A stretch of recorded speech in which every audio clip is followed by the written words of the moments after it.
Hey Psych2Goers, and welcome back to another video. Thank you so much. Your love and support has enabled us to send your way another wealth of everyday psychology. So let's explore. Have you ever tried to help people who only ended up hurting you in the end? All too often, you try to change the ones you love because you think you see the good in them that they can't see in themselves. We make the mistake of assuming that everyone wants to be better and grow beyond where they are. But trying to help someone who can't even help themselves can feel a lot like taking one step forward and 10 steps back. Some people just don't change, especially if they don't want to. To help you identify them, here are 7 common types of people you can't help. Before we begin, we would like to mention that this video is for educational purposes only. It's not intended to target or shame anyone, but to help everyone be more aware of our tendencies. If you find yourself relating to the points we mention, remember that admitting our faults is the first step to correcting these self-defeating behaviors. Number 1, victim-minded people. Do you know what it means to have a victim mindset or to always be playing the victim? Have you ever come across those perpetual naysayers who are always looking to make excuses for their own bad behavior? This is what we call those who are forever pinning the blame on everyone but themselves, especially when things go wrong. They lack the emotional maturity to own up to their mistakes and hold themselves accountable. Their own choices and actions have led them to where they are now, but they refuse to see it. So no matter how hard you try, they're never going to change because in their eyes, nothing is ever their fault. Number 2, self-righteous people. Narcissistic, egocentric, and sanctimonious. Have your pick. Such self-righteous people are know-it-alls who think they're perfect and have nothing at all to change or improve about themselves. Well, good for them. In fact, most of them even think it's everyone else who needs to step up and get better, not them. If only they knew. Their pride and closed-mindedness leads to their defensive and condescending attitudes. Every time you even try to point out their flaws or their shortcomings, their severe unwillingness to change comes from deep down inside, where they're afraid to confront their own insecurities and see themselves as anything less than perfect. Number 3, deceptive people. Dishonesty and deception, the greatest evil for any relationship, right? Often charming and persuasive, especially when they need something from you. Deceptive people cannot be trusted because they act one way in public and another in private. They're two-faced and manipulative. They tell you lies, cheat you, and even trick you into siding with them. Alas, you end up doing favors for them or giving in to their demands without even realizing it. Oh boy.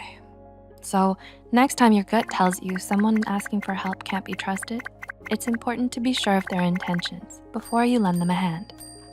Number 4, desperate people. Ruthless, cunning, and opportunistic. Call it what you want. A desperate person moves you to pity them and begs you for help. But beware, don't fall for it. These kinds of people are willing to do anything and everything just to get what they want, even if it means stabbing you in the back. They don't respect your boundaries. Rather, they abuse your generosity, time, and energy. The worst part is they're always asking for favors, but never paying you back, and they have no problem using your good nature against you. So instead of wasting your time trying to help someone like this, staying as far away as you can is probably the way to go. Number 5, disloyal people. Are they quick to get angry at you over the littlest things? Or maybe they pick fights with you over nothing. Some people are just too disloyal for you to help. Though you may think that they're your friends, the truth is you don't want someone disloyal in your life. They'll take other people's sides over yours or talk about you behind your back. They're unwilling to change and be better because they don't really care about you enough to try.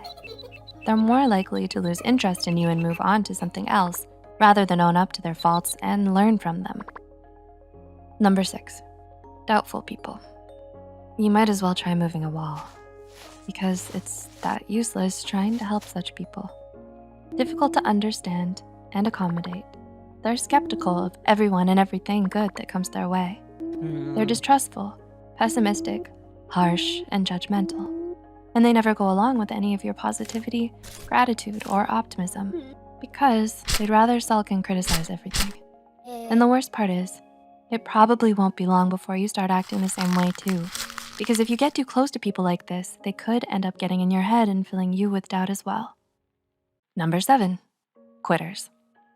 Finally, but perhaps most importantly, if you have someone in your life who's a notorious quitter, you're better off staying away from them than trying to change them. Whether it's a relationship, a career, or a personal goal, they can't commit to anything to save their life. No amount of kindness, generosity, or encouragement will get them to change their ways because they're so stuck in their loser mentality. They think that whatever they'll do, they'll either fail or need to work hard to succeed, so they'd rather quit while they're ahead than try in the first place. They're flaky, inconsistent, unmotivated, and usually just good at the beginning. It just isn't right giving your all for someone who isn't even willing to put themselves out there.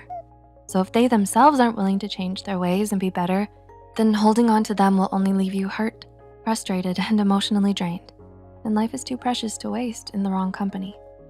We hope we were able to give you insight into some of the ways that you might be wasting your time and energy trying to help certain kinds of people. Do any of these describe your experience? Or did any of these points describe you? Leave a comment down below about your encounters with them if you'd like. Please feel free to share any thoughts you have as well. If you found this video helpful, be sure to hit the like button and share it with those out there still battling. Don't forget to subscribe to Psych2Go and hit the notification bell for more new videos. Thanks for watching. We'll see you next time.